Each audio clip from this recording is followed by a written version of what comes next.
Ms Patten.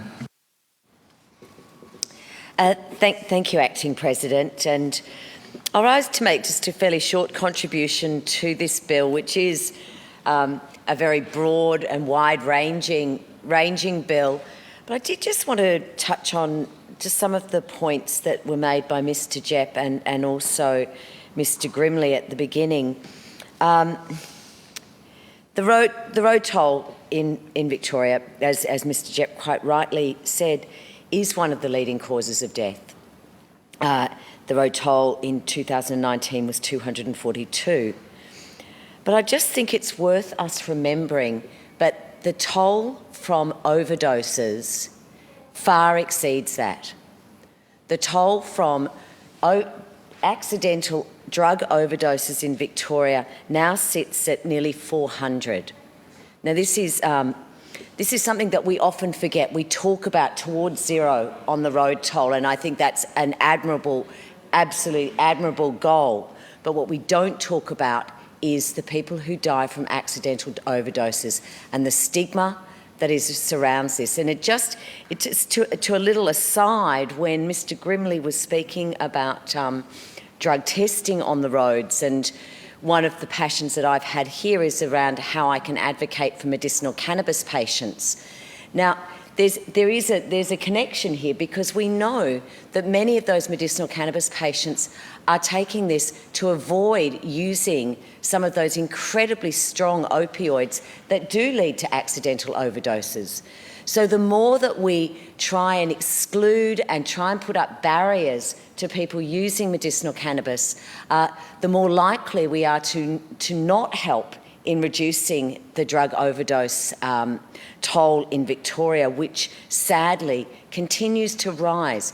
And sadly, in regional areas where we do see death tolls there, we also see much higher accidental drug overdose figures, considerably higher in those areas. So I just make the point again that changes to the way that we treat medicinal cannabis patients, particularly around their ability to drive, and particularly for regional medicinal cannabis patients,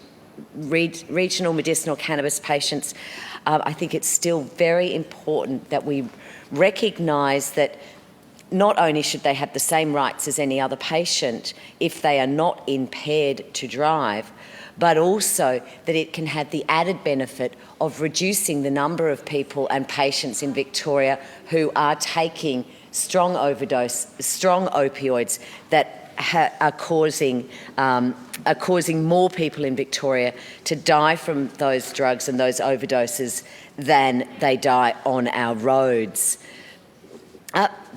The bill, as I mentioned, is wide-ranging, but I just did want to talk briefly about Clause 32, which is around micro-mobility, and this is around electric scooters and electric bikes. And I raised this, I think, right back in my address in reply, mentioning that these were some of the initiatives that we should be pursuing and we should be enabling here. And I don't know if members recall, but we really, I also had an electric scooter here that many of us rode strictly on the carpet to keep us safe.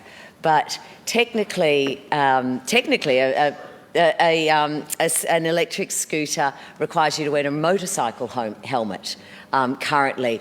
So these amendments found in Clause 32 actually go towards enabling the department to treat new and emerging micro-mobility models and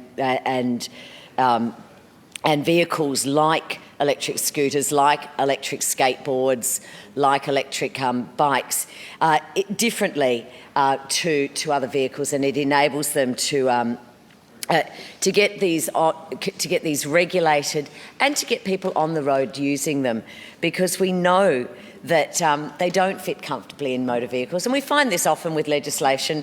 You know, this bill really probably started in 1986, and I think as we move, our technology changes. And we see these types of changes. So when, people generally powered bikes and scooters, now we actually have electric motors that do that. And as I said, currently, they don't sit comfortably in the definition of motor vehicle. And this bill, I think, finds a very neat way to fix that. It also means that people on these vehicles may well be subject to drink and drug driving rules, and I don't think that's a problem. And I think that certainly addresses some of the concerns I know the police have had with the emerging of share vehicles like this. So the share scooters, share electric bikes, the types of vehicles that will really help us in that last mile, that will really help us in getting people from the tram to their home, from the train station, from the bus stop to their homes. And we're seeing it all around the world. These types of vehicles are proving to be extremely popular, and they have the added benefit of taking cars off the road. Cars that are used for those short drives. These types of electric vehicles, these types of new vehicles, are really addressing that. And I know, I was watching a documentary on Chicago the other day, and going over one of the bridges there was just, scores of people on electric scooters making their way to work or making their way between appointments and things like that. So I think this is really it is a little bit overdue. It's certainly something that I know the department has been trying to find a solution for, and I look forward to this bringing in further kind of technology fixes to congestion, and obviously in a very environmentally safe way, an environmentally efficient way. They also, these types of technologies, and if we move into that kind of share economy, this will also bring a number of new jobs to Victoria as well, which I know we would all welcome.